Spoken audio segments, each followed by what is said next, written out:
नमस्कार। आज हम बात करेंगे भारत सरकार की एक काफ़ी महत्वपूर्ण पहल पर, Bharat new car assessment programme, जिसे हम भारत एनसीएपी भी कहते हैं। हमारे पास इससे जुड़ा एक लेख है, तो चलिए इसमें गहराई से उतरते हैं, देखते हैं कि ये प्रोग्राम आखिर है क्या, कैसे काम करता है और इसका भारत में रोड सेफ्टी पर क्या असर हो सकता है। नमस्कार। इसे याद होगा 22 अगस्त 2023 को लॉन्च किया गया था हमारे सड़क परिवहन मंत्री श्री नितिन गडकरी जी ने, और इसका मकसद साफ है, भारत में 3.5 टन तक की गाड़ियों के सेफ्टी स्टैंडर्ड्स को बेहतर करना। बिल्कुल, और ये समझना जरूरी है कि ये किस तरह से कार खरीदने वालों और बनाने वालों दोनों को प्रभावित करेगा। तो सबसे पहले ये भारत एनसीएपी असल में है क्या? सीधे शब्दों में कहें तो ये एक सिस्टम है। इसके तहत भारत में जो कारें बनती हैं या बिकती हैं उनका क्रैश टेस्ट किया जाता है। अच्छा, क्रैश टेस्ट। हाँ, ये देखने के लिए कि टक्कर लगने पर गाड़ी कितनी सेफ है अंदर बैठे लोगों के लिए। ओके। यहाँ एक दिलचस्प बात यह है कि निर्माताओं के लिए अपनी कारों को टेस्ट करवाना फिलहाल वॉलंटरी है, जरूरी नहीं है। ओह, ये जरूरी नहीं है, स्वैच्छिक है। जी, स्वैच्छिक है। हालांकि सरकार उन्हें प्रोत्साहित कर रही है कि वो करवाएं। तो इसका लक्ष्य क्या है? जैसे हमारे स्रोत में बताया गया है, ऑटोमोटिव इंडस्ट्री स्टैंडर्ड 97 के तहत टेस्ट होता है। हाँ, AIS 197 मानक है टेस्टिंग का। और फिर कारों को एडल्ट ऑक्यूपेंट प्रोटेक्शन AOP और चाइल्ड ऑक्यूपेंट प्रोटेक्शन COP के लिए स्टार रेटिंग दी जाती है। जी। ये रेटिंग्स फिर जो लोग कार खरीदना चाह रहे हैं उनके बहुत काम आएंगे। वो अलग अलग गाड़ियों के सेफ्टी लेवल की तुलना कर पाएंगे, है ना, ताकि सोच समझकर फैसला ले सके। बिल्कुल सही। और इसका एक आप कह सकते हैं बड़ा लक्ष्य भी है, वो है बाजार में सुरक्षित कारों की मांग बढ़ाना। अच्छा, कैसे? देखिए, जब ग्राहक सेफ्टी को प्राथमिकता देंगे, जब वो पूछेंगे कि भाई इसकी सेफ्टी रेटिंग क्या है, तो बनाने वाली कंपनियां भी मजबूर होंगी बेहतर सेफ्टी वाली कारें बनाने के लिए। सही बात है, डिमांड बढ़ेगी तो सप्लाई भी सुधरेगी। बिल्कुल। यहाँ एक और जानकारी है, 5 स्टार अडल्ट सेफ्टी रेटिंग के लिए कार को कम से कम 27 पॉइंट्स चाहिए। हाँ, 27 पॉइंट्स। और 5 स्टार चाइल्ड सेफ्टी के लिए 41 पॉइंट्स।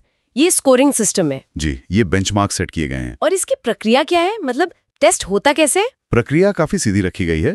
निर्माता अपने मॉडल की जानकारी देते हैं, फिर भारत एनसीएपी की जो अथॉरिटी है वो मॉडल चुनती है। अच्छा, वो खुद चुनते हैं? हाँ, फिर उसका टेस्ट होता है और जो नतीजे आते हैं वो पहले निर्माता यानी OEM को बताए जाते हैं। और फिर ये नतीजे पब्लिक किए जा सकते हैं, आम लोगों के लिए जारी हो सकते हैं। ओके। और एक जरूरी बात इसमें यह भी है, पारदर्शिता और विश्वसनीयता के लिए, कि भारत एनकैप खुद भी शोरूम से कोई गाड़ी खरीद कर टेस्ट कर सकता है। अच्छा, कंपनी जो दे रही है उसके अलावा भी? जी हाँ, ताकि ये सुनिश्चित हो कि जो गाड़ियां बाजार में बिक रही हैं वो वाकई उतनी ही सेफ है जितनी बताई जा रही हैं। ये तो बहुत अच्छा कदम है भरोसे के लिए। बिल्कुल।